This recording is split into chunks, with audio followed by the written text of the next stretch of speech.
The applause felt like a slap across my face as I stood frozen in the wings of Channel 7's morning show studio. Through the gap in the curtains, I watched my mother Patricia smile that perfect, practiced smile she'd worn my entire life, the one that fooled everyone except me. Her silver hair caught the studio lights just right, and her navy blazer looked expensive, professional. She was in her element. My daughter Emma has always been challenging, she said into the camera, her voice carrying that familiar tone of long-suffering patience. I gave her everything. The best schools, dance lessons, piano art classes. I sacrificed my own dreams so she could have hers. And now that she's successful writing those little romance novels, she acts like she did it all herself. The host, a blonde woman with 2 bright teeth, leaned forward with manufactured sympathy. That must be so hurtful for you, Patricia. It is, my mother continued, dabbing at her, eyes with a tissue that appeared as if by magic. She won't even return my calls anymore. I raised her alone after her father left, worked 2 jobs, went without, so she wouldn't have to. And this is how she repays me, by telling people I was a bad mother, that I held her back. My hands trembled as I gripped the backstage railing. 3 months. I'd known about this interview for 3 months, ever since I'd hired the private investigator who'd been tracking my mother's every move. I'd known she would be here today, on national television, painting herself as the victim, and me as the ungrateful daughter who'd forgotten where she came from. But what she didn't know, what nobody in that studio knew, was that I'd been invited here too. Emma Stone, the best-selling romance author and winner of this year's National Book Award for Women's Fiction, the producer had said when she called last week. We'd love to have you as a surprise guest to respond to your mother's interview. I'd said yes immediately, knowing this was the moment I'd been preparing for. The moment when 3 decades of lies would finally catch up with Patricia Miller. She lives in that fancy house now, my mother was saying, gesturing vaguely as if my success was somehow offensive. Drives a nice car, travels all over for book signings. But does she help her mother? Does she even call to see how I'm doing? The host made appropriate noises of sympathy. What would you say to Emma if she were watching right now? My mother looked directly into the camera, and for a split second I saw something cold flash behind her eyes. Something the viewers at home would miss, but I recognized. It was the same look she'd given me when I was 12 and had dared to correct her, in front of her friends. I'd say that no matter how successful you become, you should never forget the woman who gave you life, who sacrificed everything for you, who loves you unconditionally, even when you break her heart. The lie was so smooth, so perfectly delivered, that I almost admired her skill. Almost. The production assistant touched my shoulder. Miss Stone, you're on in 30 seconds. I smoothed down my emerald green dress, the one I'd chosen, specifically because it was her favorite color, the one she'd always said brought out my eyes. I thought about the manila envelope in my dressing room, filled with documents that would change everything. Bank statements, court records, witness testimonies. 3 months of careful investigation, all leading to this moment. Remember, I whispered to myself, practicing the words I'd rehearsed 100 times in my mirror. The truth isn't cruel when it sets you free. The host was wrapping up. Well, Patricia, I hope your daughter is watching, and I hope this helps bridge the gap between you two. Family is so important. It really is, my mother agreed, her voice thick with false emotion. I just want my daughter back. That was my cue. I stepped onto the stage, my heels clicking against the polished floor. The studio lights were blinding, but I kept my expression calm, almost serene. Years of practice had taught me how to hide pain behind a smile, how to speak clearly. When my heart was breaking, my mother's face went white. For just a moment, her mask slipped completely, and I saw genuine fear in her eyes. She hadn't expected this. She'd thought she was safe, that she could tell her story without consequence, like she'd been doing my entire life. "Hello, Mom," I said, taking the seat the host had quickly arranged for me. My voice was steady, warm even. "Thank you for inviting me to set the record straight." The studio fell silent. Even the cameras seemed to hold their breath. "Emma!" The host recovered first, her professional smile snapping back into place. "What a wonderful surprise. Your mother was just telling us how much she misses you." "Yes, I heard." I turned to face my mother directly, and when I spoke, my voice carried 30 years of carefully controlled hurt. "It's funny how memory works, isn't it, Mom? How we can remember the same events so differently. My mother's hands fluttered to her. Pearl necklace. A nervous habit she'd never been able to break. Sweetheart, For instance, I continued, my tone conversational, almost friendly, you mentioned sacrificing your dreams for me. Working 2 jobs, going without. I paused, letting the words hang in the air. But I remember things differently.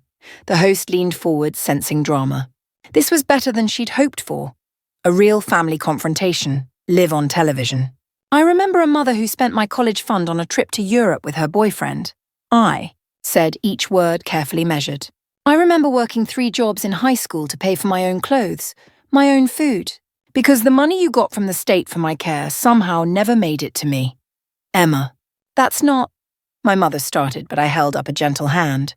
I remember paying for my own wedding because my mother was between jobs again. I remember sending money every month for years, until I realized it was going to support a gambling addiction you'd hidden from everyone. My smile never wavered. I remember a lot of things, Mom. And apparently so do the courts. The colour drained from her face completely. She knew. In that instant, she knew exactly what I was talking about. You see, I continued, turning to address the camera now, speaking directly to the millions of viewers who tuned in to watch what they thought would be a heartwarming reunion. My mother is right about one thing. I am successful. Successful enough to hire excellent lawyers and private investigators. Successful enough to finally get answers to questions I'd been asking my whole life. The studio was completely silent now.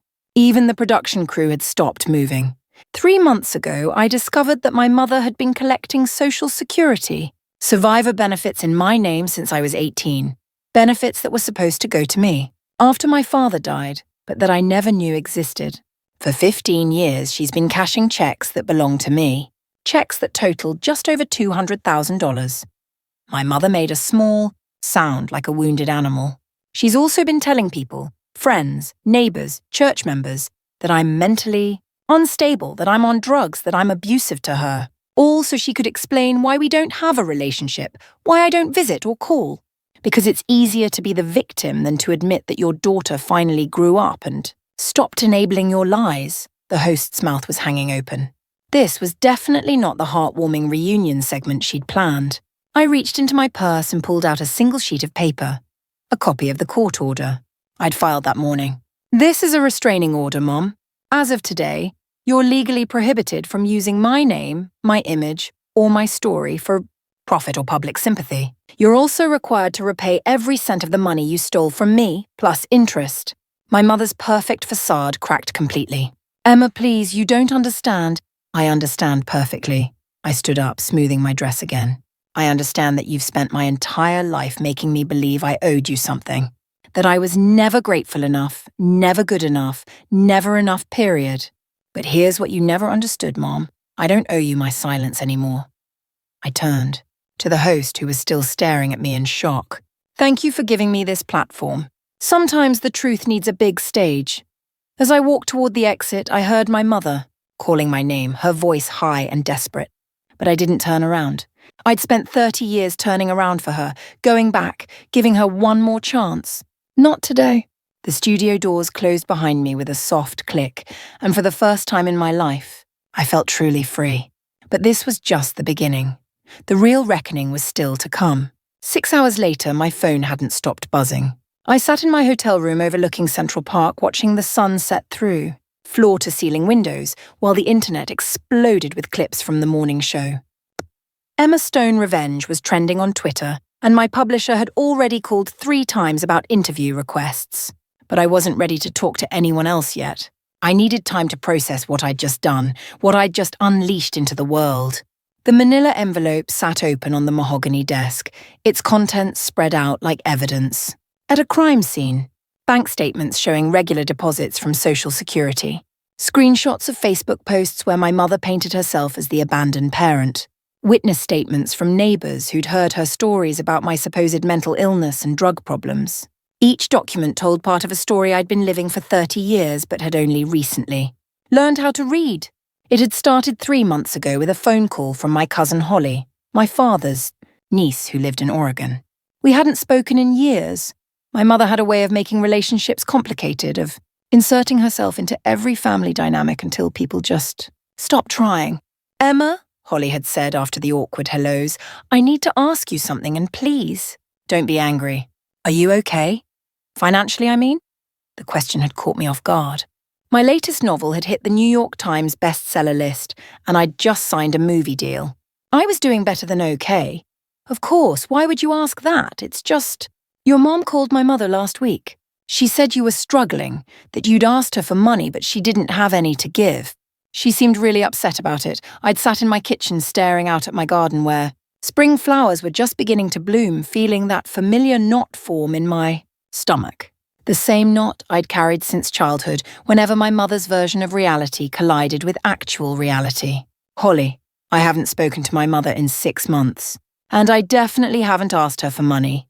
The silence on the other end of the line stretched long enough for me to hear Holly's intake of breath. "Oh," she'd said finally. "Oh, Emma, I think we need to talk." That conversation had led to others. Phone calls with relatives I hadn't heard from in years, all of whom had been fed the same stories about my supposed problems. Conversations with former neighbours who'd moved away but remembered my mother's tearful tales of her ungrateful daughter. Slowly, a pattern emerged. For years, maybe decades, my mother had been crafting a narrative about our relationship that painted her as the long-suffering victim and me as the problem child who'd grown up, to become an even bigger problem.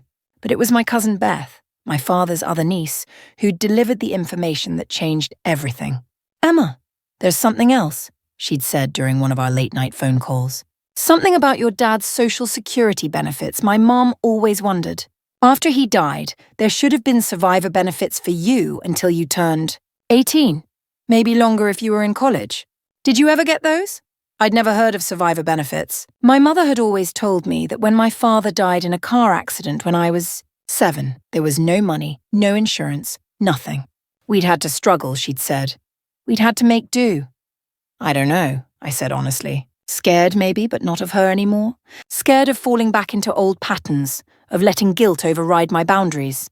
Marcus came up behind me and wrapped his arms around my waist. "What does your gut tell you?"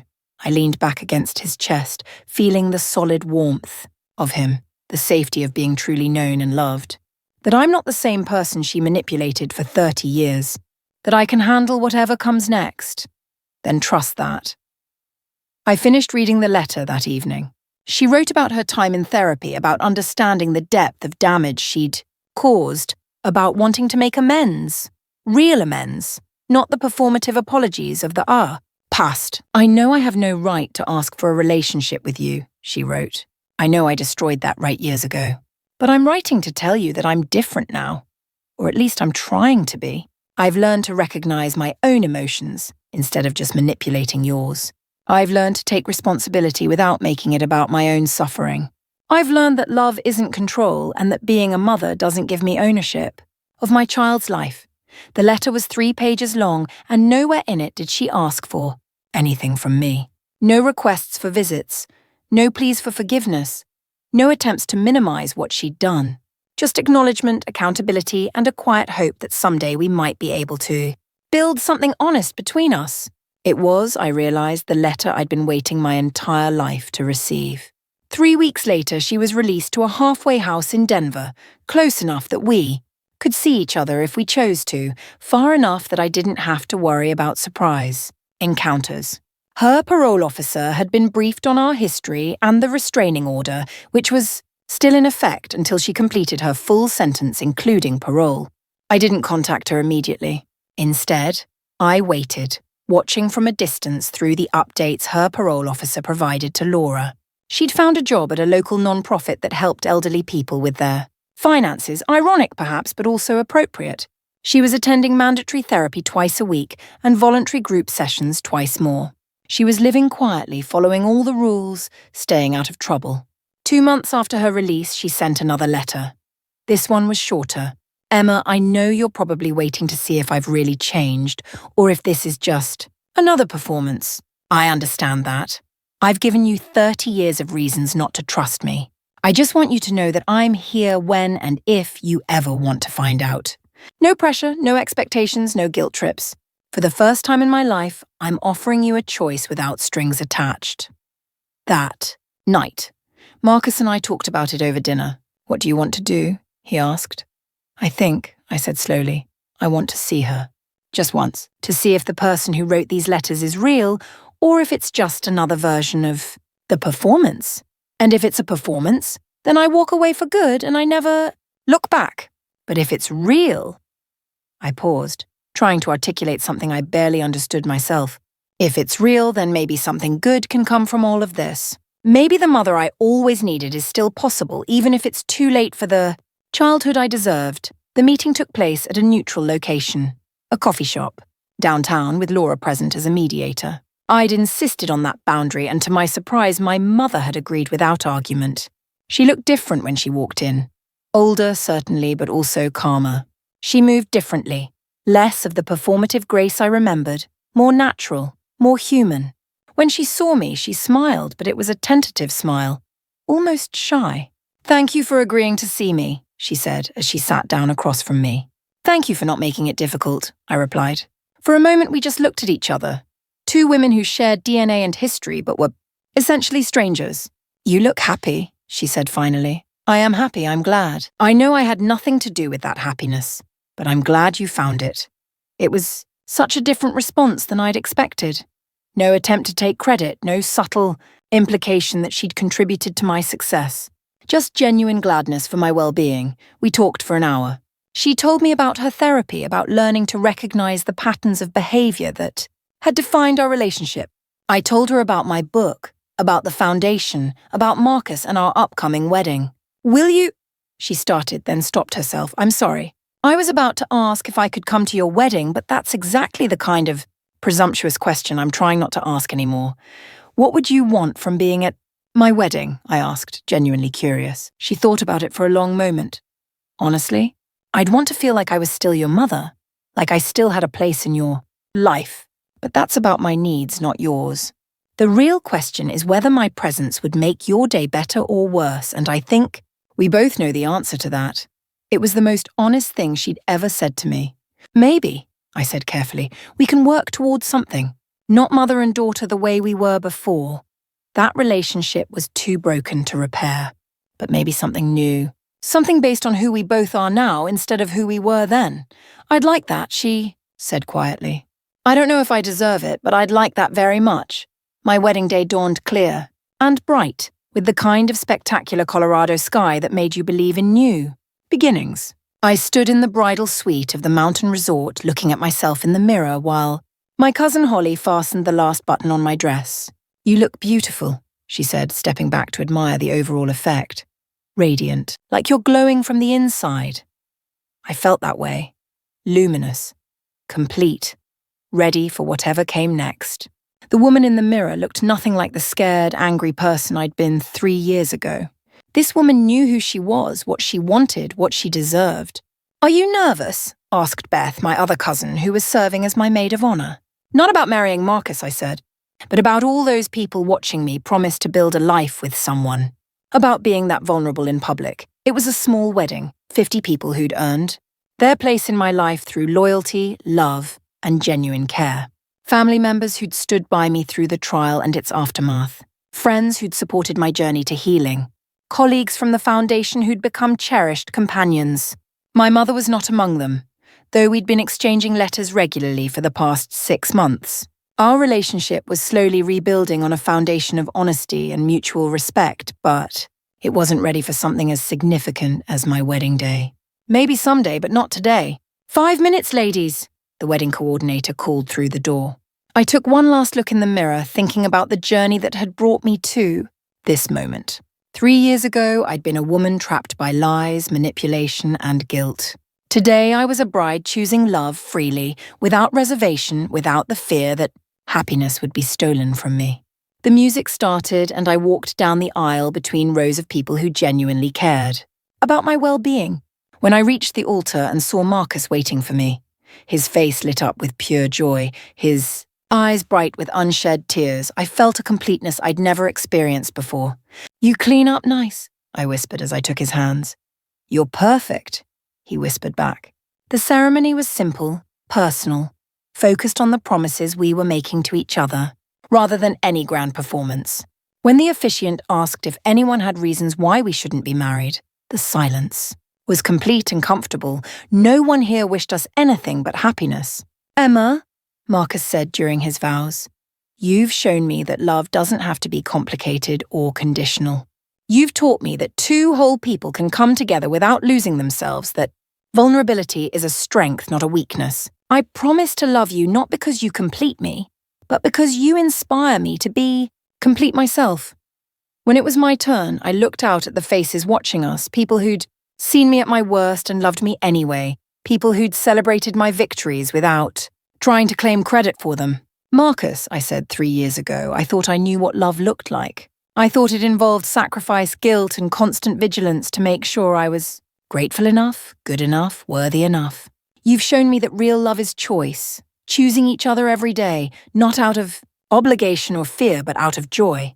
I choose you today, and I'll choose you tomorrow, and I'll keep choosing you for as long as you'll have me. The kiss that sealed our marriage was soft, sweet, and full of promise. As we turned to face our guests as husband and wife, the applause felt like celebration, rather than performance, like genuine joy rather than social obligation. At the reception, I found myself thinking about the scared woman who'd stood in a television studio 3 years ago preparing to confront her mother on national TV. That woman had been acting out of pain, anger, and a desperate need for justice. She'd gotten that justice, but more importantly, she'd found something better: peace. "What are you thinking about?" Marcus asked, finding me on the deck overlooking the mountains during a quiet moment between dances. "Just how different everything is now. How different I am. Better different. Much better different." I leaned into his side, feeling the solid warmth of him, the security of being truly known and loved. I was thinking about something my therapist said last year. She said that healing isn't about going back to who you were before the trauma. It's about becoming who you were always meant to be. And who are you always meant to be? I thought about it for a moment, watching the sun set behind the peaks, painting the sky in shades of pink and gold. "Someone who knows her own worth," I said finally. "Someone who doesn't need external validation to feel valuable. Someone who can love freely because she knows she's lovable exactly as she is. I love that person," Marcus said, kissing the top of my head. "I love her too," I replied. Finally. Later that evening, as we danced to our first song as a married couple, I caught sight of my reflection in the windows that surrounded the ballroom. The woman looking back at me was confident, joyful, at peace. She was everything the little girl inside me had always hoped to become. The song ended and our guests applauded, but I barely heard them. I was too busy marveling at the life I'd built from the ashes of my old one. A life based on truth instead of lies, love instead of manipulation, choice instead of obligation. Ready for the next adventure, Mrs. "Harrison?" Marcus asked, spinning me around one more time. "More than ready," I said, laughing as he dipped me dramatically. Bring it on. 6 months into married life, I received a phone call that would test everything I'd learned about boundaries, forgiveness, and the difference between love and obligation. "Emma, it's Patricia." My mother's voice was strained, different somehow. "I know I'm not supposed to call you directly, but I need to tell you something, and I didn't want you to hear it from anyone else." I felt the familiar clench of anxiety in my stomach, the automatic response to my mother's voice that 3 years of therapy hadn't completely erased. "What is it?" I asked, keeping my voice neutral. "I have cancer. Pancreatic cancer. Stage 3. The words hit me like a physical blow. I sat down hard on the kitchen chair, my mind immediately racing through the implications. Pancreatic cancer. I knew enough to know what that meant. "How long?" I asked quietly. "The doctors say 6 months to a year, maybe 18 months if the treatment works." "Well," I closed my eyes, feeling the weight of 30 years of complicated history pressing down on me. Part of me, the part that had been trained from childhood to be her caregiver, wanted to immediately offer help, support, anything she needed. But another part of me remembered the manipulation, the lies, the years of emotional abuse. "I'm not calling to ask for anything," she continued, as if reading my thoughts. "I know I don't have the right to do that. I just wanted you to know. And I wanted to tell you that regardless of what happens between us, I'm proud of the woman you've become. You're stronger and kinder and more honest than I ever taught you to be. After we hung up I sat in my kitchen for a long time, staring out at the mountains, trying to process what I was feeling. Sadness, certainly fear, and underneath it all, a familiar guilt that insisted I should be doing something, should be rushing to her side, should be putting aside my own well-being for hers. When Marcus came home that evening, he found me on the couch with my laptop, researching pancreatic cancer survival rates and treatment options. "What's all this?" he asked, sitting down beside me. I told him about the phone call, about the diagnosis, about the turmoil I was feeling. "What do you want to do?" he asked, after I'd finished explaining. "I don't know," I said honestly. "Part of me feels like I should be there for her, like this is my chance to be the good daughter I never was. But another part of me is terrified that this is just another manipulation, another way, to pull me back into her orbit." "Both things can be true," Marcus said gently. "She can genuinely be sick and still use that sickness to manipulate you. Cancer doesn't make someone a better person automatically." Over the next few days, I talked it through with my therapist, with Laura, with Holly and Beth. Everyone had opinions. Some thought I should maintain my boundaries regardless of her illness.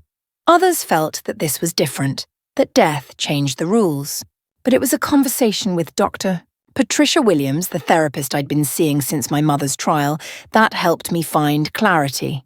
"Emma," she said during our session, "what would you regret more, seeing her during this time and potentially being manipulated, or not seeing her and potentially missing the chance for genuine closure?"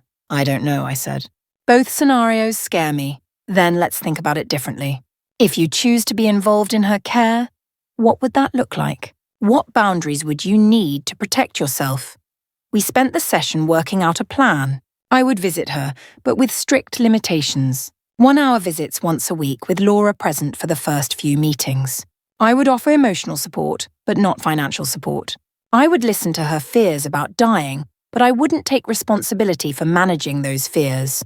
Most importantly, I would go into this with my eyes wide open, prepared to walk away if she reverted to her old patterns of manipulation. "Remember, Doctor," Williams said as our session ended, "you can be compassionate without being compliant. You can offer love without offering yourself as a sacrifice." The first visit took place at her apartment, a small one-bedroom place near the halfway house where she'd been living. She'd lost weight since I'd seen her last, and the chemotherapy had taken most of her hair. But her eyes were clear, alert, and when she saw me, she smiled. Not the calculated smile of my childhood, but something softer, more genuine. "Thank you for coming," she said, settling into her recliner while Laura and I took the couch. "How are you feeling?" I asked. "Tired, scared, grateful." She paused, looking down at her hands. "I keep thinking about all the time I wasted, all the years I spent being angry and manipulative instead of just loving you." For 3 hours, we talked about her illness, her fears, her regrets. She didn't ask for anything. Not money, not care, not forgiveness. She just talked and I listened. And for the first time in my life, our conversation felt real instead of performative. "I know I don't deserve this," she said as I was getting ready to leave. "I know I don't deserve to have you here caring about what happens to me. This isn't about what you deserve," I said quietly. "This is about who I choose to be. I choose to be someone who shows up for people who are suffering, even when those people have hurt me." Over the following months, I visited her weekly. Sometimes the conversations were difficult. She would slip into old patterns of self-pity or subtle manipulation, and I would call her on it, prepared to leave if necessary. But more often, we talked about things we'd never discussed before. Her own childhood, her fears about dying, her genuine regrets about the kind of mother she'd been. "I used to think you owed me something," she said during one of our last conversations. When she was too weak to get out of bed, "I thought because I'd given birth to you, because I'd raised you, you owed me your whole life. But I understand now that children don't owe their parents anything. Parents owe their children love, support, guidance, the freedom to become themselves. You gave me some of those things," I said, surprising myself with the truth of it. "Not enough and not in healthy ways, but you did love me. You just didn't know how to love me without trying to control me." She died on a Tuesday, morning in early spring with me holding her hand. Her last words were, "I'm sorry," and for the first time in my life, I believed she meant it completely. The funeral was small, just a handful of people who'd known my mother in her final years, when she'd been trying to become a better person. I gave the eulogy, standing at the podium in the same church where she'd once told people I was mentally unstable and dangerous. Patricia Miller was a complicated woman, I began, looking out at the sparse gathering. She made mistakes that hurt people, myself included. But she also spent her final years trying to understand those mistakes, trying to make amends, trying to become the person she could have been all along. I talked about her work at the nonprofit, about her dedication to helping elderly people manage their finances, a kind of penance perhaps for the money she'd stolen from me. I talked about her therapy, her growing self-awareness, her genuine efforts to change. She taught me many lessons over the years, I continued. Some of them were painful lessons about what love isn't, about the difference between care and control, between support and manipulation. But in the end, she taught me the most important lesson of all, that it's never too late to choose differently, that people can change if they're willing to do the hard work of looking at themselves. Honestly, after the service, I stood by her grave for a long time trying to make sense of everything I was feeling. Relief was there, certainly. Relief that our complicated relationship had finally reached some kind of resolution. But there was also sadness for the mother-daughter relationship we'd never had, and gratitude for the glimpses of genuine connection we'd managed to find at the end. "How are you doing?" Marcus asked, finding me there as the sun began to set. "I'm okay," I said, and meant it. Sad, but okay. It feels like the end of something, you know? Like I can finally close that chapter completely. What comes next? I thought about the book I was working on, the foundation that was expanding nationwide, the life Marcus and I were building together. Everything, I said, smiling at him. Everything comes next. 3 months later, I was cleaning out my mother's apartment when I found the letter. It was sealed in an envelope with my name on it, tucked inside her jewelry box along with the pearl necklace I remembered from my childhood. Inside was a check for $50,000, money she'd saved from her job at the nonprofit, along with a note written in her careful handwriting. "Emma," it read, "this isn't nearly enough to repay what I stole from you, but it's what I could manage. More importantly, I want you to have something that was mine by choice, not by obligation. The pearls were my grandmother's, your great-grandmother's. I always meant to give them to you when you got married, but I lost the right to be part of your wedding. Maybe you can wear them for your first anniversary, or save them for your daughter someday. They're yours now, freely given, with no strings attached. All my love, the real kind, finally, Mom." I held the pearls up to the light, watching them gleam, and for the first time since her death, I cried. Not tears of sadness, exactly, but tears of closure, of completion, of something that had been broken finally being, if not fully healed, at least honestly acknowledged. That evening, I called Laura to tell her about the money and ask about setting up a scholarship fund in my mother's name, something for adult children escaping emotional abuse, to get therapy and legal support. "That's a beautiful way to honor her," Laura said. "It turns her story into something that helps other people." "She would have liked that," I said. "The woman she became at the end, anyway. She would have liked knowing that her story could help prevent other families from going through what we went through." After we hung up, I sat with Marcus on our deck, watching the stars appear one by one over the mountains. "Do you think she really changed?" he asked. "Or was it just another performance?" "I think," I said carefully, "that she changed as much as someone can change that late in life, with that much damage behind them. Was it enough to make up for 30 years of manipulation? No, but it was real and it mattered. Are you at peace with it all now?" I considered the question seriously. Was I at peace? After 3 years of legal battles, therapy, rebuilding relationships, and finally, watching my mother die, was I finally at peace? "Yes," I said, surprising myself with the certainty of it. "I am, for the first time in my life. I'm completely at peace with my past, my present, and my future. What made the difference? Understanding that I was never responsible for her. Choices," I said. Understanding that I couldn't save her, couldn't fix her, couldn't make her into the mother I needed. But also understanding that I didn't have to carry her damage forever. I could choose to heal, to build something better, to break the cycle. Marcus reached over and took my hand, squeezing it gently. "I'm proud of you," he said, "for everything you've survived, everything you've built, everything you've become." "Thank you," I said, squeezing back, "for seeing me, for loving me, for helping me believe I was worth all the work it took to get here." We sat in comfortable silence for a while, and I thought about the letter my mother had left, about the pearls that were now mine to give to my own daughter someday, if I chose to have children. The idea didn't terrify me anymore. The thought of being responsible for another person's emotional well-being, of potentially passing on damage the way it had been passed to me. Because now I knew the difference between love and control, between support and manipulation, between care and codependence. Now I knew that loving someone meant wanting them to become themselves, not trying to. Make them into what you needed them to be. The lessons my mother had taught me, both the painful ones and the redemptive ones, had prepared me for whatever came next. And whatever came next, I would face it as myself, finally and completely myself, without apology or explanation or the need for anyone else's approval. That knowledge, I realized, was the greatest gift I could have received from our long, difficult journey together. Not the money she'd finally returned, not the pearls she'd left me, but the understanding that I was enough exactly as I was and always had been. The stars wheeled overhead, brilliant against the clear mountain sky, and I felt grateful for all of it. The pain that had taught me strength, the lies that had led me to truth, the manipulation that had shown me what real love looked like. My mother had told everyone I was ungrateful, and in the end, she'd been wrong about that too. I was grateful for my survival, for my healing, for the life I'd built from the pieces of the one she'd tried to control.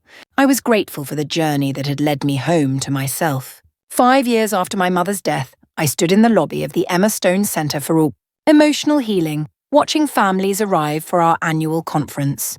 The center had grown from the foundation I'd started with the settlement money from my mother's case, and it now served hundreds of people every year, adult children escaping, abusive family relationships, partners leaving manipulative spouses, individuals learning to recognize and heal from emotional trauma.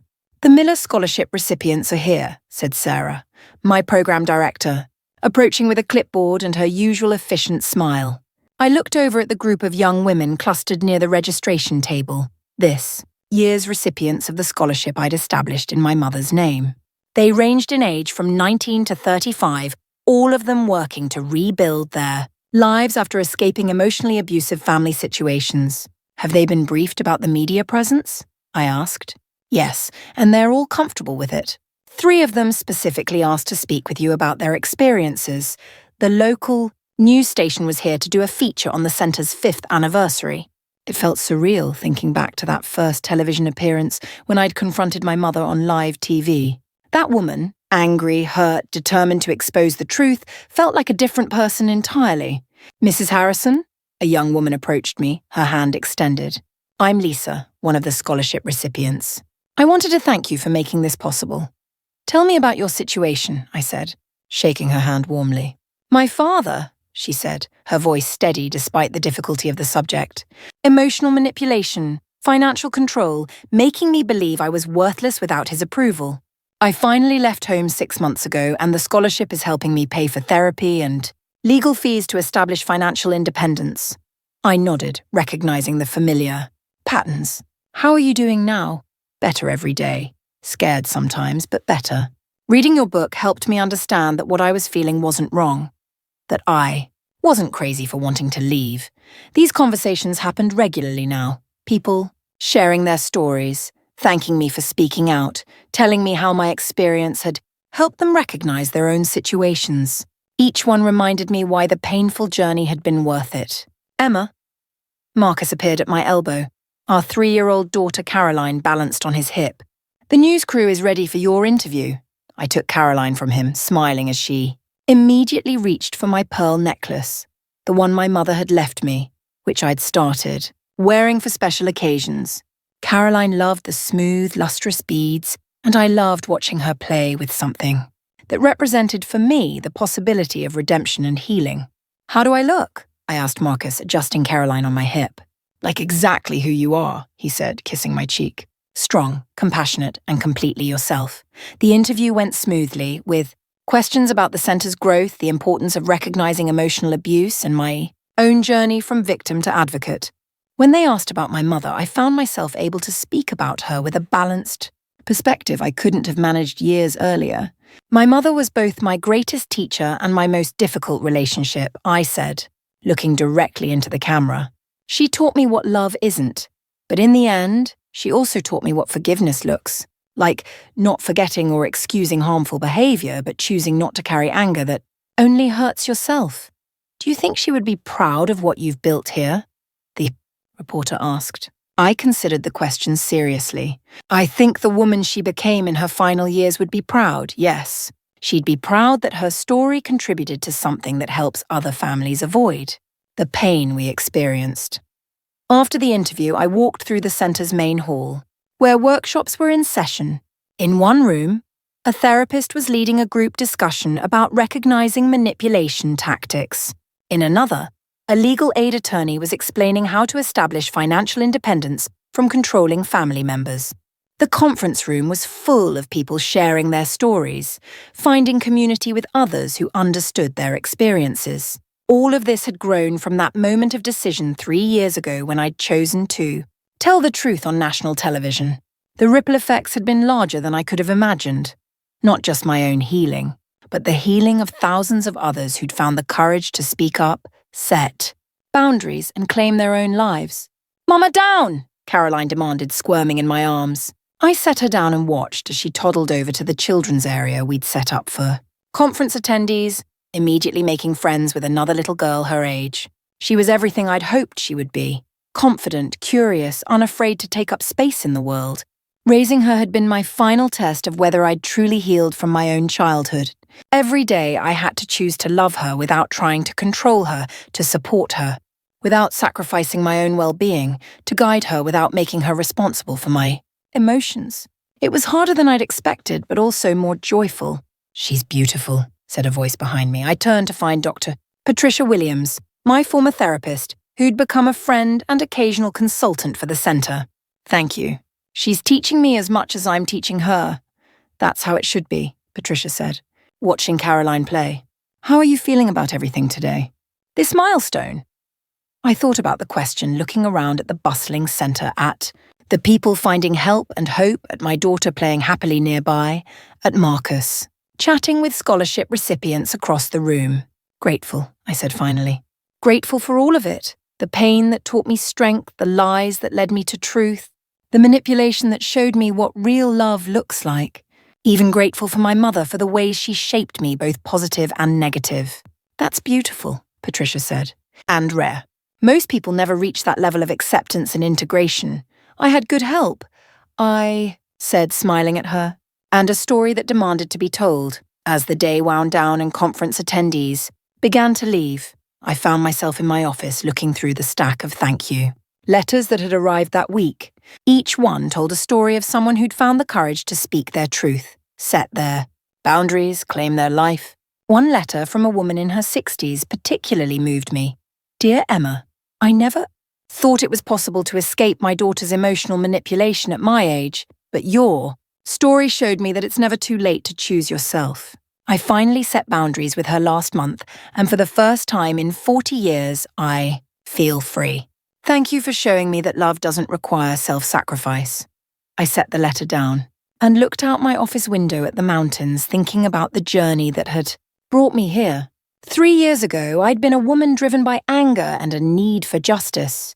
Today, I was a woman motivated by love and a desire to heal, not just myself, but anyone who needed to know that escape was possible, that healing was real, that life could be beautiful on the other side of trauma. My phone buzzed with a text from Holly, saw the news segment about the centre. "Dad would be so proud of you." "We all are." I smiled, typing back, "Thank you. Love you all." Marcus appeared in my doorway, Caroline asleep in his arms. "Ready to go home?" "More than ready," I said, gathering my things. As we drove home through the Colorado mountains, I thought about the book I was currently writing. A follow-up to my first memoir, this one focused on the healing process and the possibility of building healthy relationships after trauma. It would be my final word on this chapter of my life, the period that had transformed me, from victim to survivor to thriver. "What are you thinking about?" Marcus asked, noticing my quiet mood. "Just how far we've all come. How much has changed? Any regrets?" I considered the question seriously, thinking about the price I'd paid for speaking my truth, the family relationships that had been strained, The public scrutiny, the years of legal battles and difficult conversations. No, I said finally. No regrets. Even the painful parts led to something beautiful. What's next? I looked back at Caroline sleeping peacefully in her car seat, then at Marcus, whose love had taught me what healthy partnership looked like. More of this, I said. More truth, more healing, more love. More helping people find their way home to themselves. The sun was setting behind the peaks as we pulled into our driveway, painting the sky in shades of pink and gold. I thought about that scared, angry woman who'd stood on television 3 years ago, determined to expose her mother's lies. She couldn't have imagined this life, this peace, this joy. But she'd been brave enough to speak her truth, and that truth had set her free. As we carried our sleeping daughter into the house we'd built together, I felt the deep satisfaction that comes from a life lived authentically, a story told honestly, a journey, completed with grace and courage. My mother had told everyone I was ungrateful, and in the end, she'd been wrong. I was grateful for everything. The darkness that had taught me to appreciate light, the lies that had led me to truth, the pain that had shown me the value of genuine love. I was grateful for the long, difficult road that had brought me home to myself, and I was ready for whatever beautiful chapter came next. I think so, I told Beth. Mom always said there was nothing. Emma, Beth's voice had gone very quiet.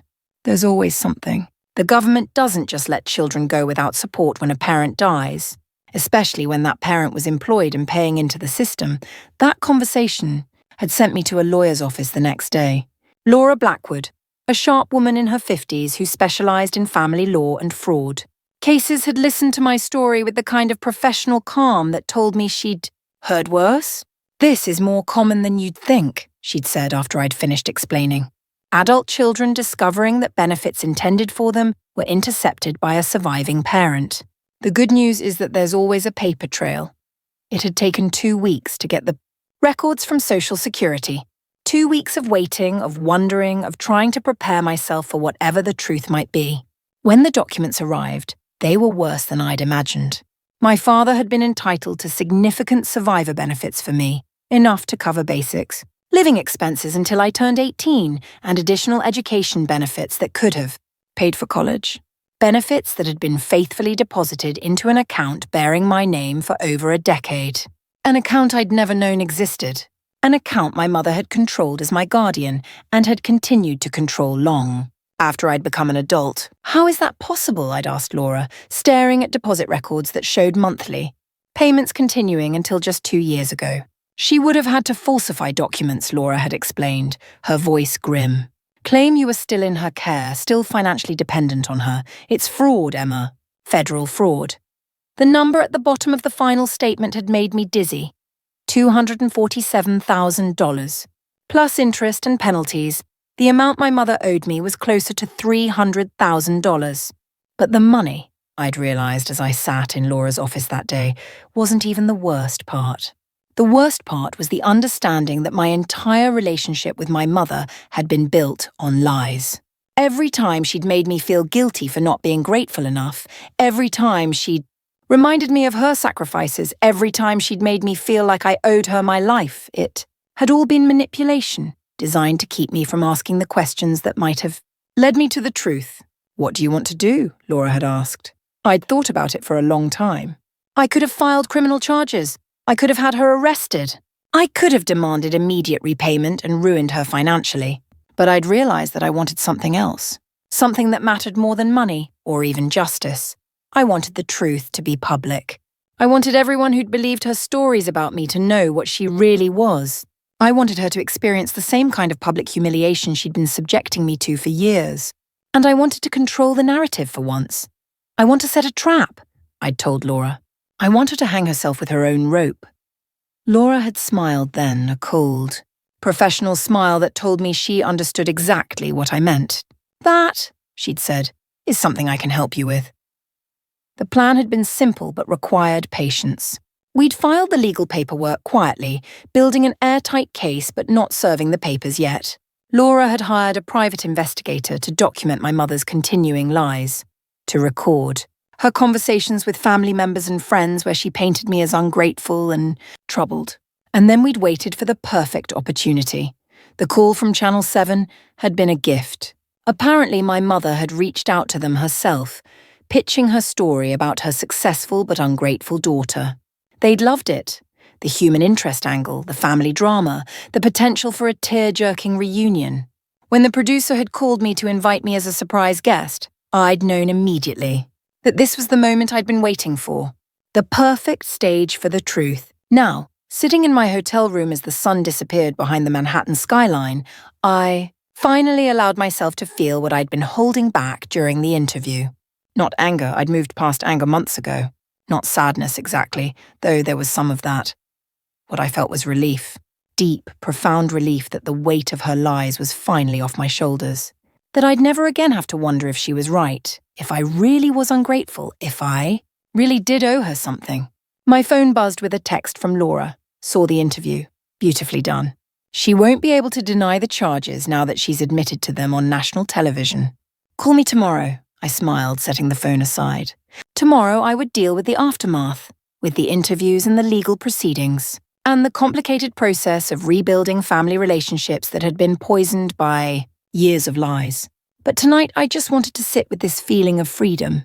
This sense that for the first time in 30 years, I was exactly who I was supposed to be, not who my mother had tried to make me. Outside my window, the city lights twinkled like stars. Somewhere out there, my mother was probably calling every friend and family member she could think of, trying to control the damage, trying to craft a new story that would explain away what had happened today. But it was too late for stories now. The truth was out there, recorded and broadcast, and impossible to take back. And for the first time in my life, that truth was mine. The knock on my hotel room door came at 7 in the morning, sharp and insistent. I knew who it was before I looked through the peephole. My mother stood in the hallway, still wearing yesterday's navy blazer but wrinkled now, her silver hair escaping from its careful style. Her eyes were red-rimmed and desperate. I took a deep breath and opened the door but didn't step aside to let her in. Emma, her voice cracked on my name.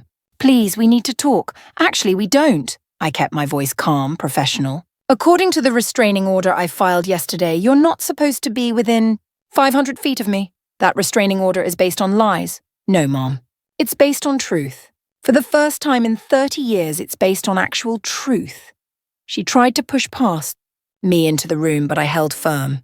Years of dance training had given me core strength she couldn't match, even in her desperation. You don't understand, she said, her voice rising. You're destroying my life. Do you know what people are saying about me?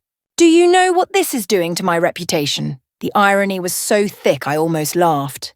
Your reputation? What about mine? What about the reputation you've been destroying for years with your lies? You told the Hendersons that I was addicted to prescription drugs. You told your book club that I was bipolar and refused to take medication. You told church that I was abusive to you, that you were afraid of me. I pulled out my phone and scrolled to the voice recording my investigator had made. Would you like to hear yourself saying these things? Because I have hours of recordings. Her face went white. She hadn't known about the recordings. You hired someone to spy on me? I hired someone to document the truth. There's a difference. She stared at me for a long moment, and I saw her cycling through her usual strategies. First, denial. That hadn't worked. Then anger. That was failing too. Now she was moving to the third phase, manipulation. Her shoulders sagged, and tears started flowing down her cheeks. Real tears this time, not the calculated moisture she'd deployed on television. Emma, I know I made mistakes. I know I wasn't perfect. But I was so young when your father died, and I was scared. I didn't know how to handle money, how to handle anything. I made bad choices. For a moment, just a moment, I felt the old familiar tug of sympathy, the automatic response I'd been trained to have whenever she showed vulnerability, the deep-seated need to take care of her, to make her feel better, to sacrifice myself, for her comfort. But then I remembered something Laura had told me during one of our strategy sessions. The truth is that people who manipulate others aren't usually evil. They're usually afraid. But being afraid doesn't give you the right to destroy someone else's life. You made bad choices for 23 years, Mom. Long after I became an adult. Long after you could use being young and scared as an excuse, but I can fix this, she said, reaching for my hand. I pulled back. I can make it right. I'll pay back the money. You don't have the money to pay back. I know because my investigator looked into your finances. You have $16,000 in checking, another $30,000 in savings, and about $50,000 in credit card debt. Most of my money went to casinos and shopping trips and expensive dinners with whatever boyfriend you were trying to impress at the time. Her tears stopped as if I'd flipped a switch. For just a second, I saw rage flash across her face, raw, undisguised fury that I dared to investigate her, that I dared to expose her. You had no right. I had every right. That was my money, Mom. Money that should have helped me pay for college instead of working 3 jobs. Money that should have helped me buy my first house instead of living in a studio. Apartment with 2 roommates until I was 25. Money that should have been mine from the beginning. Your father would be ashamed of you, she said, her voice turning vicious. Treating your mother this way. Humiliating me on national television. The words hit exactly where she'd aimed them. At the soft spot in my heart that had always wondered if my father would have been proud of me. He died when I was so young that I barely remembered him, just fragments of bedtime. Stories and piggyback rides and the smell of his cologne. But then I thought about the documents in my room upstairs. Documents that showed how carefully he'd provided for me, how he'd made sure I'd be taken care of if something happened to him, how he'd trusted my mother to use that money for my benefit. You know what I think? I said quietly. I think Dad would be ashamed of you. I think he'd be ashamed that you took the money he left to take care of his daughter and spent it on yourself. I think he'd be ashamed that you turned his child into your emotional caretaker and spent 30 years making her feel guilty for existing. My mother's mask finally fell away. Completely. The victim act, the manipulation, the tears, all of it disappeared, leaving behind something cold and calculating that I'd glimpsed in moments throughout my childhood, but had never fully seen. You think you're so smart, she said, her voice low and dangerous. You think you've won something. But you have no idea what you've just done to yourself. What I've done to myself. Do you really think this ends here? Do you think I'm just going to disappear quietly? She stepped closer and I caught a whiff of alcohol on her breath. She'd been drinking, probably all night. I know things about you, Emma. Things you wouldn't want the world to know. For a second, fear shot through me. What could she possibly know that would be worse than what she'd already said? But then I realized that this was just another manipulation tactic, another threat, designed to make me back down. Because the truth was, I didn't have any secrets worth protecting. I'd lived my life openly, honestly, without the web of lies that she'd built around herself. Go ahead, I said calmly. Tell the world whatever you want about me. But remember, everything you say can be fact-checked now. Every lie you tell can be exposed. And I have very good lawyers who specialize in defamation cases. The threat hung between us like a blade. She could see in my eyes that I meant it, that the scared little girl who'd spent her life trying to please her mother was gone forever. You'll regret this, she said finally, backing away from my door. You'll regret destroying your family. I didn't destroy our family, Mom. You did that years ago. I just stopped pretending it hadn't happened. She turned and walked toward the elevator, her heels clicking against the marble floor. Just before the doors closed, she looked back at me one more time. This isn't over, she said, but I knew it was. Not because she wouldn't try to cause more damage, she probably would, but because I was finally done caring what she did. Done trying to manage her emotions, done trying to fix her problems, done carrying the weight of her disappointment and anger and need. I went back into my room and called Laura. She just violated the restraining order, I said when my lawyer answered. She came to my hotel room this morning. Did you document it? Hotel security cameras? Plus I recorded part of our conversation. I'd learned to be careful, to protect myself, with evidence the way she'd never taught me to. Good. I'll file for contempt of court this afternoon. How are you feeling? It was a simple question, but it made me stop and really consider my answer. How was I feeling? Free, I said finally. Scared and sad and angry, but mostly just free. That's normal, Laura said gently. Breaking free from this kind of manipulation is like recovering from an addiction. You're going to have good days and bad days, but you're through the hardest part now. After we hung up, I sat by the window and thought about what came next. I had a book tour starting in 2 weeks, interviews scheduled, appearances to make. My publisher was already talking about how to handle the media attention from yesterday's revelation. But first, I had some phone calls to make. Family members who'd believed my mother's lies and cut me out of their lives. Friends who'd been told I was unstable or ungrateful. People who deserved to know the truth, who deserved the chance to decide for themselves what kind of relationship they wanted with me. It wouldn't be easy. Some of them might not believe me, might choose to stick with the version of events they'd already accepted, but at least now I could offer them a choice based on facts instead of fiction. My phone buzzed with a text from my cousin Holly. Saw the interview. I'm so sorry we believed her. Can we talk? I smiled, typing back, yes. I'd like that very much. One conversation at a time, one relationship at a time. I was going to rebuild my family connections on a foundation of truth instead of lies. It would take time, patience, and forgiveness. Mostly forgiving myself for taking so long to speak up. But I had something now that I'd never had before.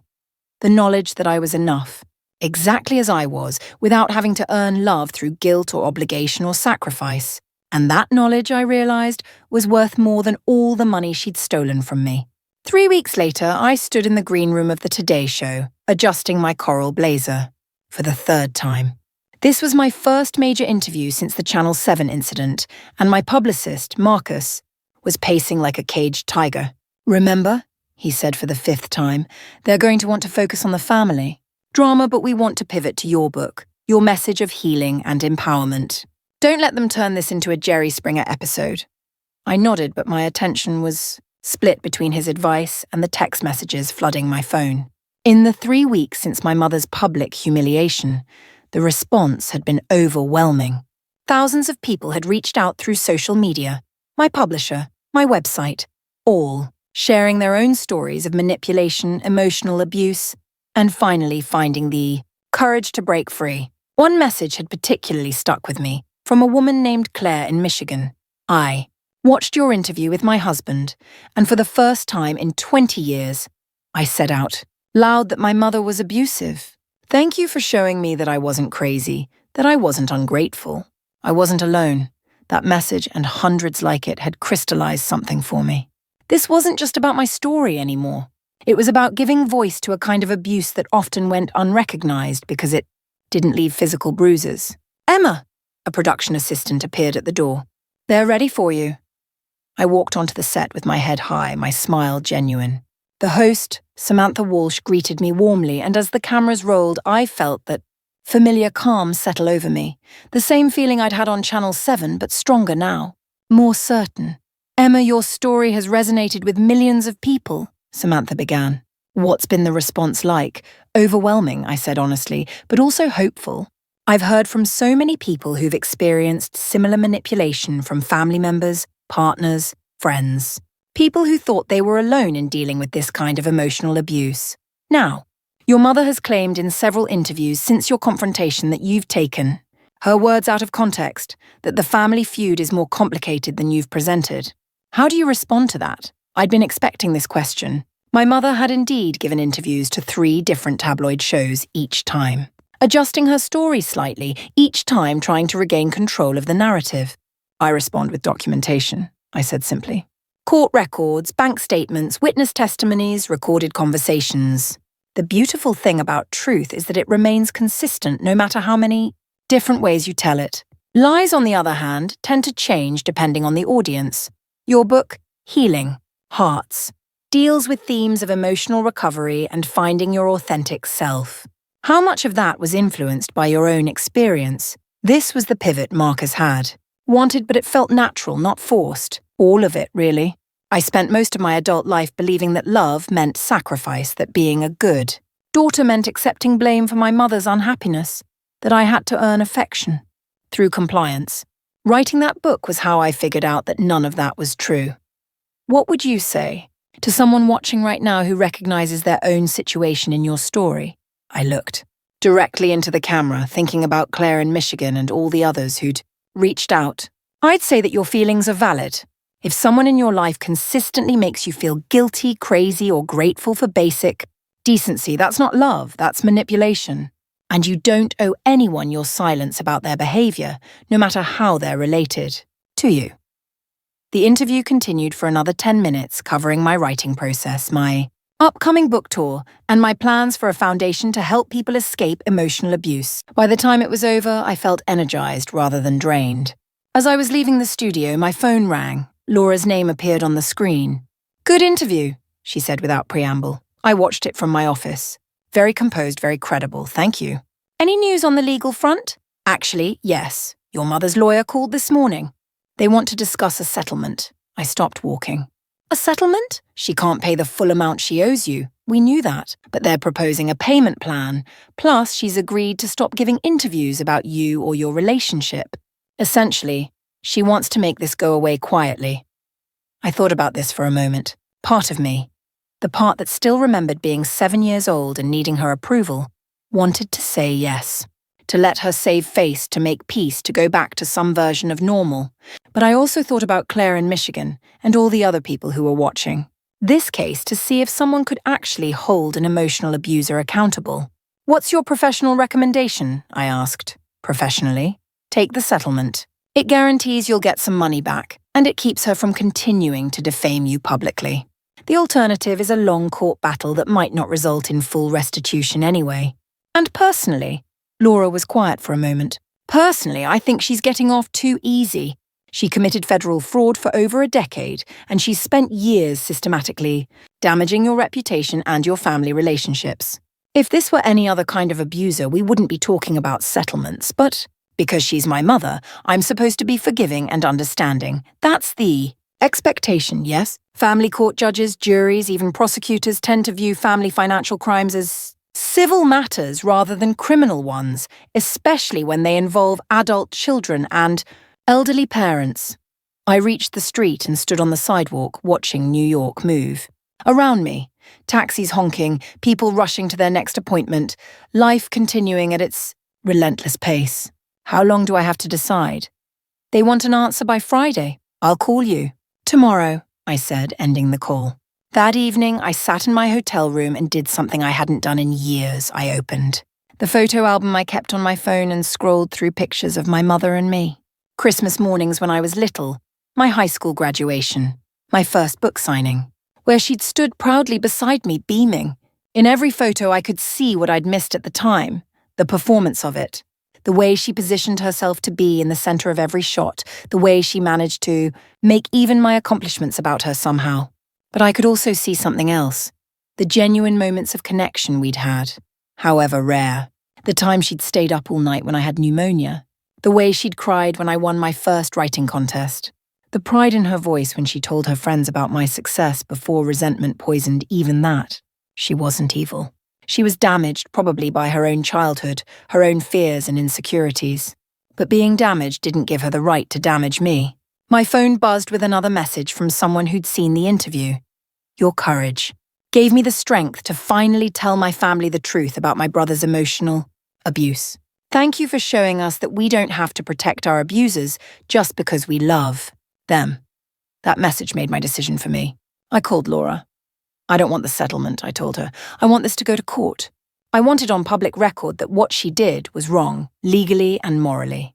I want other people to see that there are consequences for this kind of behavior." "Emma, are you sure?" "This is going to be difficult, expensive, and very public, I'm sure." "And Laura?" "I want to file criminal charges too. Federal fraud is a crime, regardless of family relationships. If we don't hold her accountable, who will be?" Laura was quiet for a long moment. "All right, I'll call the prosecutor's office tomorrow. But Emma, once we go down this road, there's no going back. Your mother could face prison time." "I know," I said softly. "But that's her choice to face, not mine to prevent." After I hung up, I sat in the silence of my hotel room and felt something I hadn't expected. Grief. Not for my mother exactly, but for the relationship we could have had if she'd chosen differently. If she'd chosen honesty over manipulation, accountability over victimhood, love over control. But grief, I'd learned, was just love with nowhere to go. And I had plenty of places to direct my love now. Toward the people who'd supported me. Toward the readers who found hope in my words. Toward the future I was finally free to build. The courthouse steps were crowded with reporters when I arrived for the preliminary hearing 6 weeks later. I'd expected media attention, but not this level of coverage. My story had apparently struck a nerve that went deeper than I'd realized. "Emma! Emma!" Over here! Cameras flashed as I walked up the steps with Laura beside me. I kept my expression calm, professional, but inside my heart was racing. How do you feel about potentially sending your mother to prison? One reporter shouted. I paused at the top of the steps and turned to face the crowd. This wasn't planned. Laura had advised me to avoid speaking to the press, but something about that question demanded an answer. I'm not sending my mother anywhere, I said clearly. The justice system will determine the consequences for her actions. My job was simply to tell the truth. But don't you feel guilty about tearing your family apart? Another voice called out.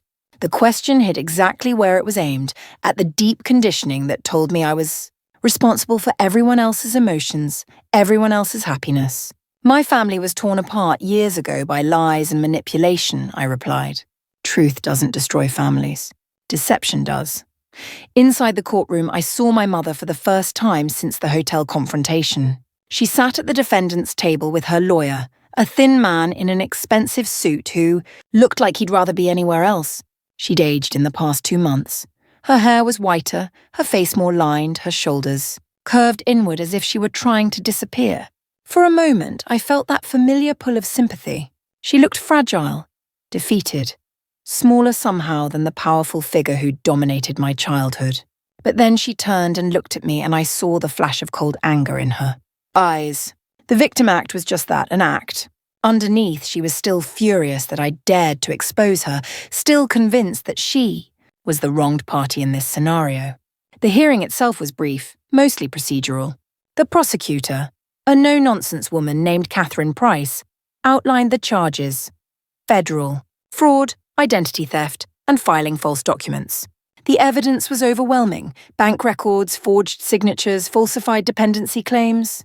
My mother's lawyer argued for leniency, citing her age, her clean record prior to this incident, and the family nature of the dispute, as if stealing from your own child somehow made it less of a crime. Judge Martinez, a stern man in his 60s, listened without expression. When both sides had finished their arguments, he set a trial date for 3 months away and denied bail reduction. The defendant will remain in custody pending trial, he announced.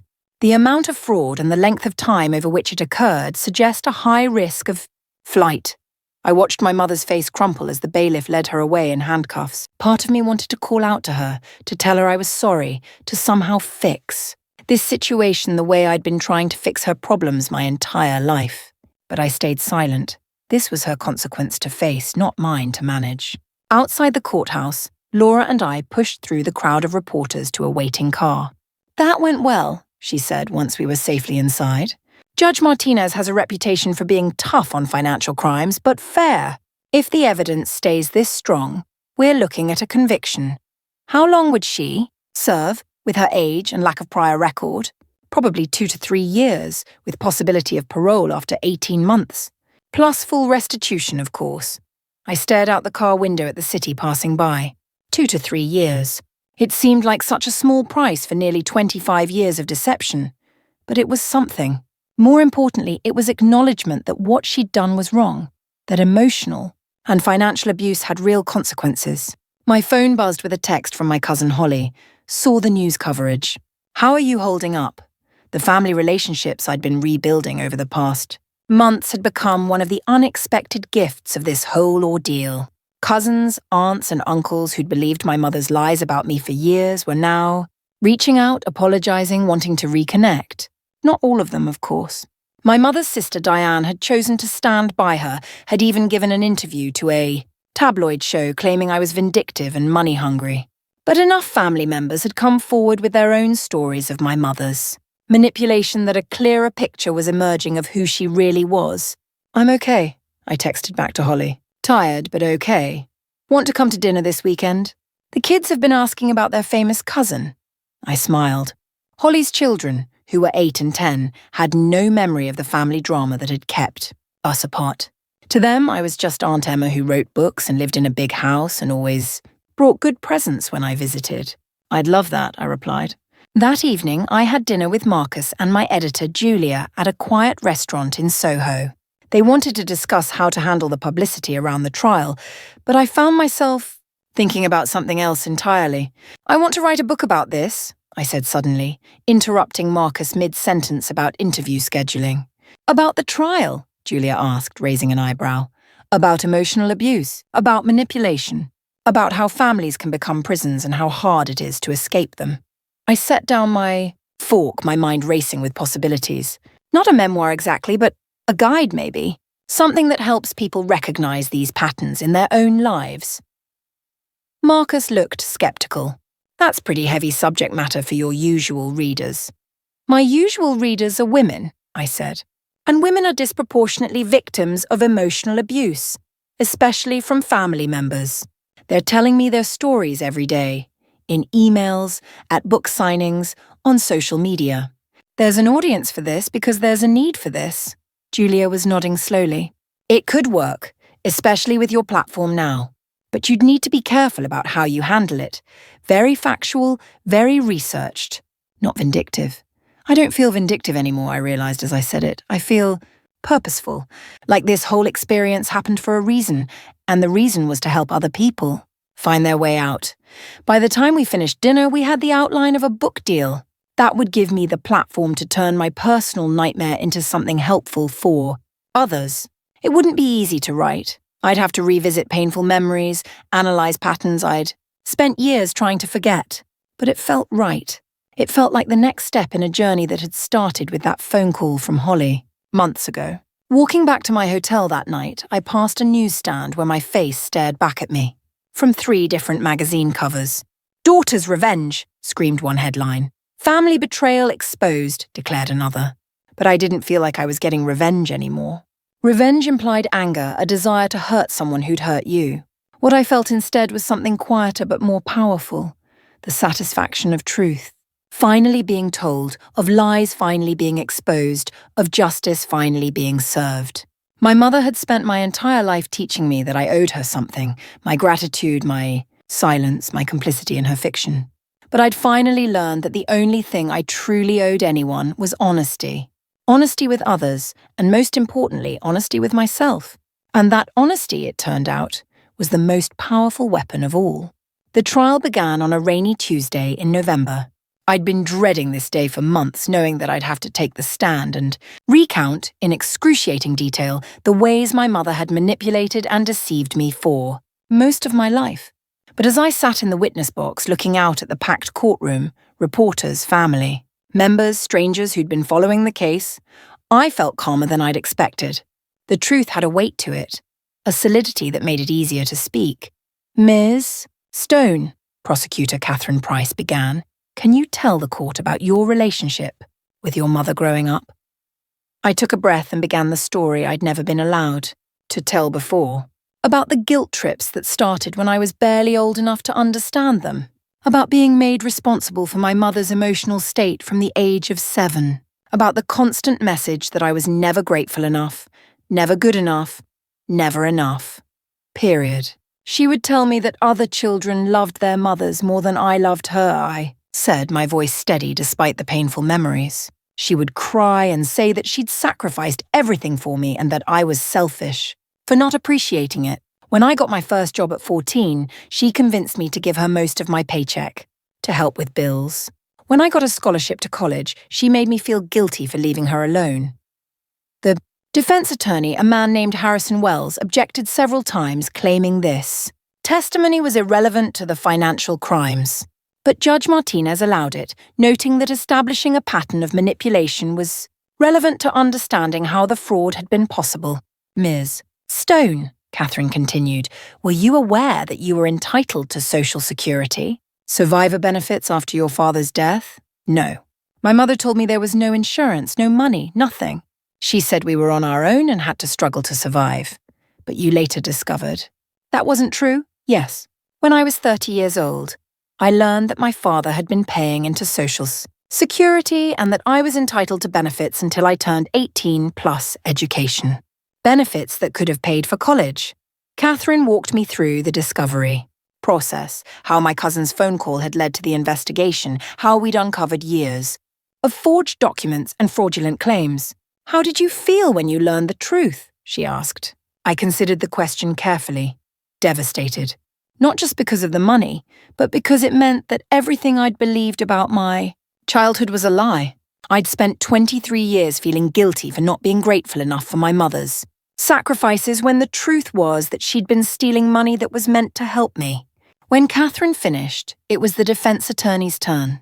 Harrison Wells was smooth, experienced, and clearly hoping to paint me as a vindictive daughter seeking revenge. Ms. Stone, isn't it true that you hadn't spoken to your mother for 6 months before this? Investigation began. Yes, that's true. And isn't it true that your relationship had been strained for years? Yes. Because she continued to manipulate and guilt me into giving her money and attention, even after I became an adult. But you never confronted her directly about these supposed manipulations, did you? You never tried family therapy or mediation? This was the question I'd been preparing for.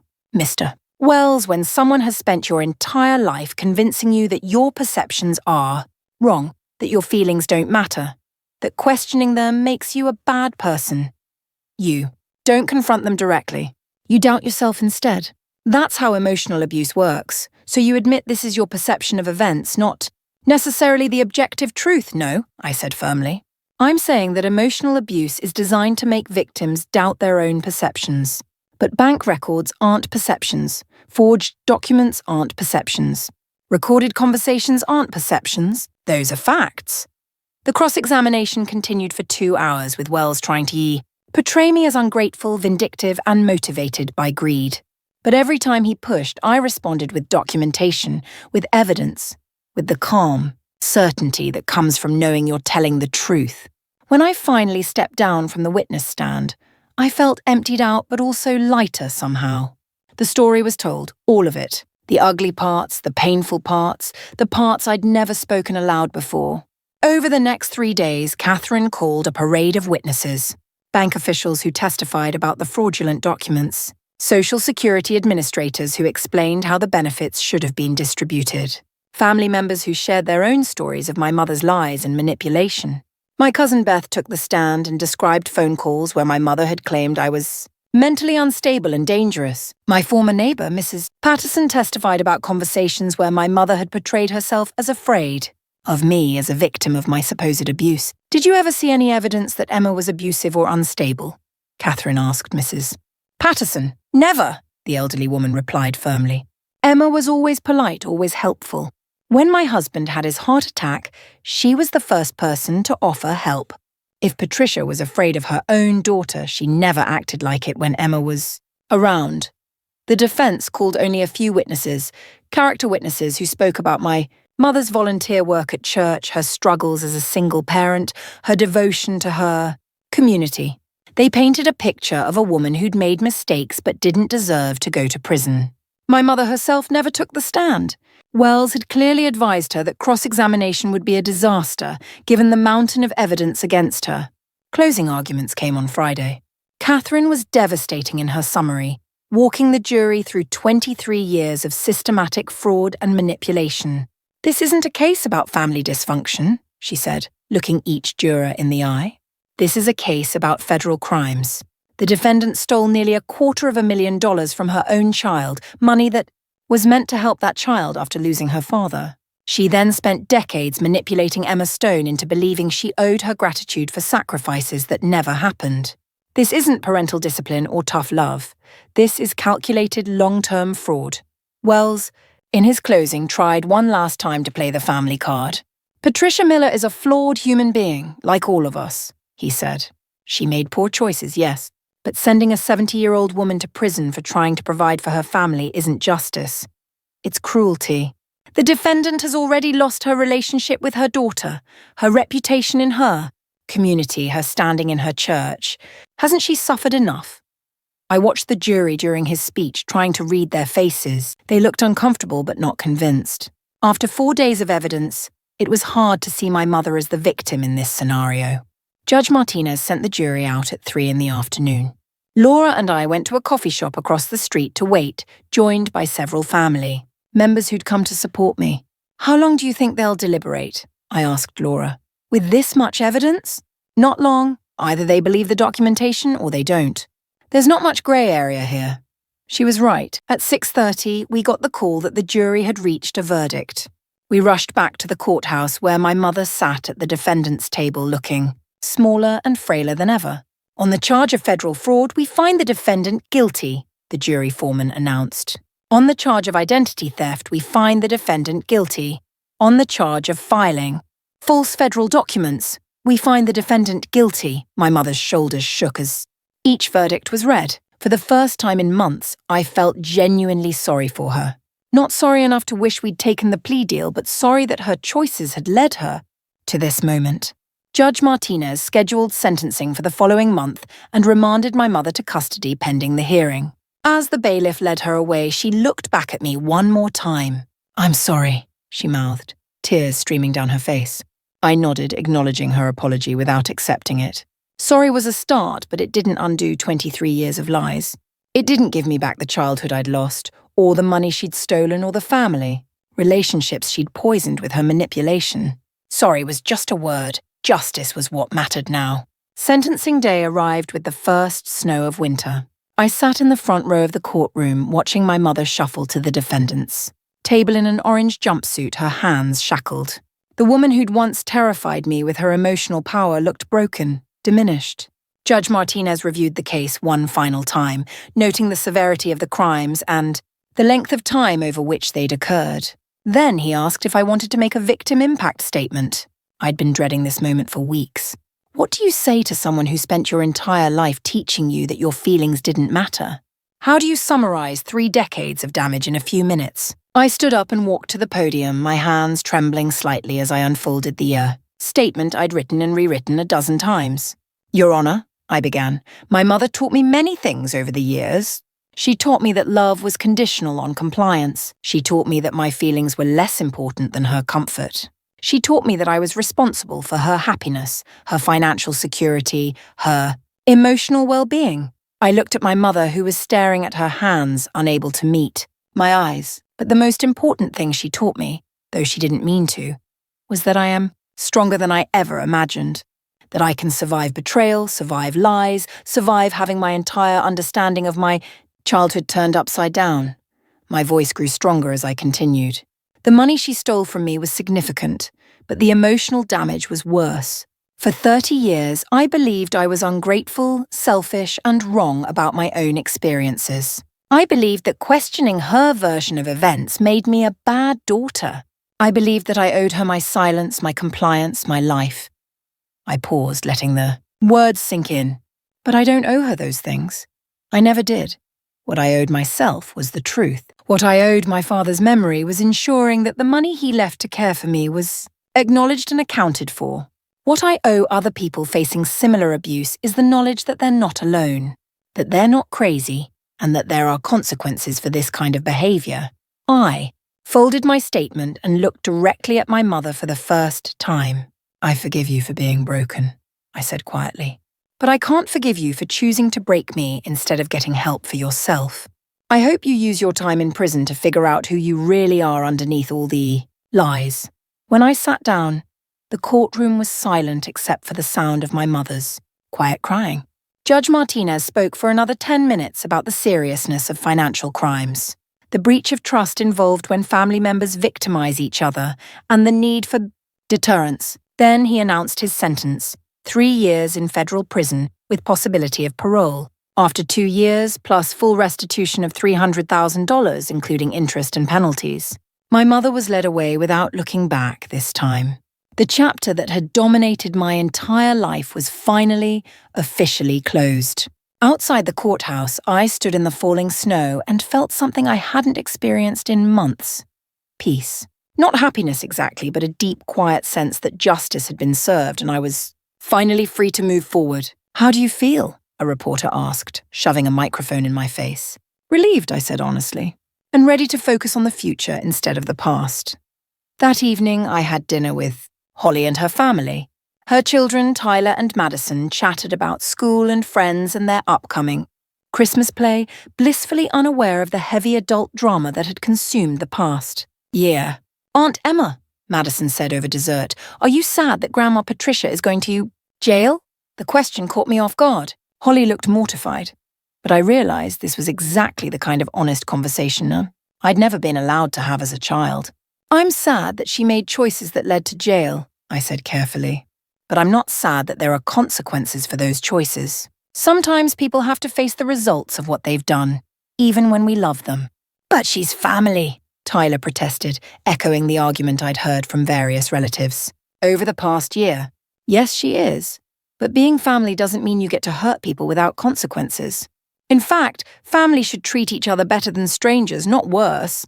Holly smiled at me across the table, and I realized that this conversation, honest, direct, age-appropriate, was what healthy family dynamics looked like.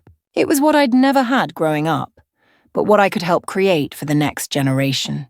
6 months later, I stood at the podium of the National Conference on Family Violence, looking out at an audience of therapists, social workers, and advocates. My book, Breaking the Silence, A Guide to Recognizing and Escaping Emotional Abuse, had been published 3 months earlier and was already in its third printing. Emotional abuse is insidious, I told the audience, because it doesn't leave visible scars. The victims often don't even recognize it as abuse because it's wrapped in language of love, family loyalty, and sacrifice. I'd become an accidental expert on something I'd never wanted to understand. But speaking about my experience, writing about it, helping others recognize similar patterns in their own lives, it had given meaning to all those years of pain. One of the most common questions I get, I continued, is how to tell the difference between normal family conflict and abuse. The answer isn't in any single incident, but in the pattern. Does someone in your family consistently make you feel guilty for having boundaries? Do they claim to have sacrificed everything for you, but get angry when you try to live your own life? Do they tell others stories about you that make you sound unstable or ungrateful? After my talk, the questions came fast and heartfelt. Social workers dealing with clients who couldn't see their own situations clearly. Adult children struggling with guilt over setting boundaries with manipulative parents.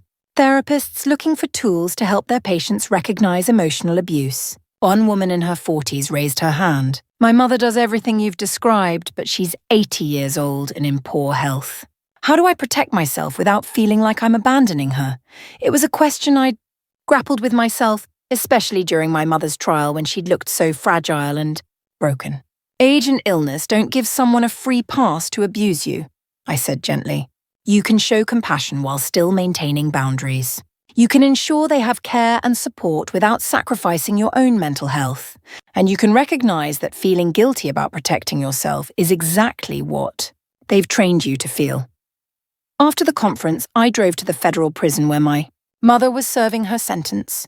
I'd visited her twice since the sentencing, brief, awkward conversations where we'd talked about the weather and prison food and anything but what had happened between us. This visit felt different. I had something to tell her, something I'd been working toward for months. She looked better than I'd expected when she appeared in the visiting room. Prison had forced structure into her life, regular meals and exercise and a schedule that didn't revolve around manipulation and drama. Her hair was growing out its natural color, more grey than silver, and she seemed calmer somehow. You look good, she said as we sat down across from each other at a small table. Thank you. So do you, actually. We sat in uncomfortable silence for a moment before she spoke again. I've been going to therapy here, group sessions for people with issues like mine, issues like yours. She took a deep breath. The therapist calls it narcissistic personality disorder, with traits of antisocial behavior. She looked down at her hands. I didn't know there were names for what I was doing to you. I thought I was just surviving. This was the closest thing to real accountability I'd ever heard from her. Not an excuse, not a justification, just an acknowledgement that her behavior had been wrong and had a name. How do you feel about that diagnosis? I asked. Angry at first. Like they were trying to make me into a monster. She looked up at me, and for the first time in my memory, her eyes held genuine self-awareness instead of calculation. But the more we talk about it in group, the more I recognize myself in what they're describing. The need to control everything, the inability to see other people as real, the way I used your emotions against you. I felt tears building behind my eyes, but they weren't tears of sadness. They were tears of something I'd never expected to feel in relation to my mother. Hope. I'm proud of you for doing that work, I said quietly. Are you? She seemed genuinely surprised. Even after everything? Especially after everything. It takes courage to look at yourself honestly, to admit that you've caused harm. Most people never do that. We talked for another hour. The longest real conversation we'd had in years, maybe ever. She told me about the therapy sessions, about learning to recognize her own emotions. Instead of just using other people's, I told her about my book, about the foundation I was starting, about the life I was building on a foundation of truth instead of lies. When visiting time was up, she hugged me, tentatively, as if she wasn't sure she had the right to touch me anymore. "Emma," she said as we pulled apart, "I know you can't forgive me. I know I destroyed too much for that. But I want you to know that I see now what I did to you. I see how I stole your childhood, your sense of self, your money. I see it all and I'm sorry. I do forgive you," I said, surprising myself with the truth of it. Not because you deserve it, but because I deserve to be free of anger. But forgiveness doesn't mean forgetting. And it doesn't mean going back to the way things were. She nodded, tears streaming down her face. "I understand. I hope maybe someday we can have something real. Something honest. Maybe," I said, "if you keep doing the work." As I drove away from the prison, I felt something shift inside me, a final release of the weight I'd been carrying for 30 years. My mother would never be the parent I'd needed as a child, but maybe she could become someone I could have a relationship with as an adult. Not the old relationship built on guilt and manipulation, but something new built on honesty and mutual respect. Or maybe not. Maybe the damage was too deep, the patterns too ingrained. But for the first time, I felt genuinely hopeful that we might find out. 1 year later, I stood in the ballroom of the Chicago Hilton accepting the Courage in Truth Award from the National Alliance for Emotional Abuse Survivors. The organization had grown from my foundation work, and this was their first annual conference. "A year ago," I said into the microphone, looking out at 500 faces, survivors, advocates, therapists, family members who'd come to understand and support their loved ones. I was a woman who'd spent her entire life believing that love meant sacrifice, that loyalty meant silence, that being a good daughter meant accepting blame for my mother's unhappiness. I paused, thinking about how different my life looked now. My second book was due to my publisher in 3 months. I was engaged to Marcus, not my publicist, but a different Marcus I'd met at a book, signing 6 months ago, a kind and gentle man who understood that my past had shaped me, but didn't define me. And most importantly, I was finally, truly at peace with myself. Today I want to talk about something we don't discuss enough in survivor communities. What comes after healing? What do you do when you've set boundaries, when you've escaped the abuse, when you've done the hard work of therapy and self-discovery? What do you do with the life you've reclaimed? I clicked to the next slide in my presentation, which showed a photo of the 27 women who'd graduated from our pilot program, a 6-month intensive program that provided therapy, legal support, and job training for women escaping emotional abuse from family members. "You build something beautiful," I continued. "You use your hard-won wisdom to help others. You create the family you never had, the relationships you always deserved, the life that reflects your authentic self instead of someone else's expectations." After my speech, I was approached by a young woman in her 20s with tears in her eyes. "Miss Stone," she said, "I wanted to thank you. Your book saved my life. I finally left my husband last month after reading it. I finally understood that what he was doing to me wasn't love." These conversations happened at every event now. Women and men who'd recognized their own stories in mine, who'd found the courage to speak up, to set boundaries, to choose themselves over keeping peace with their abusers. "What's next for you?" I asked her.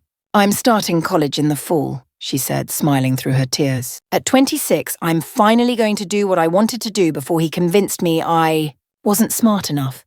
"You were always smart enough," I told her. "You just needed someone to stop telling you otherwise." That evening, I had dinner with Holly and her family, who'd driven in from Michigan for the conference. Tyler and Madison, now 10 and 12, treated me like their favorite aunt, which I suppose I was. "Are you happy?" Holly asked as we walked along the lakefront after dinner, the kids running ahead of us. "Yes," I said, and meant it completely. "For the first time in my life, I'm genuinely happy. Not just content, not just surviving, but truly happy. Even with everything that happened, even with your mom in prison." I thought about my most recent visit with my mother, 2 weeks ago. She'd been different, quieter, more reflective, more aware of the impact of her words. We'd talked about my engagement, about her therapy progress, about the books she was reading in prison.